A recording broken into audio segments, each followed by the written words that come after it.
বহিরাগত জনৈক দাদা বললেন, আমার এবং আমার স্ত্রীর রাহুর দৃষ্টি, কী করলে এর প্রতিকার হয়?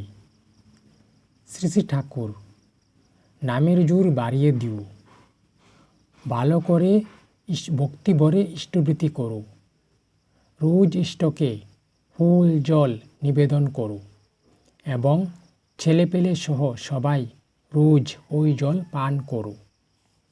সব বিপদ কেটে যাবে।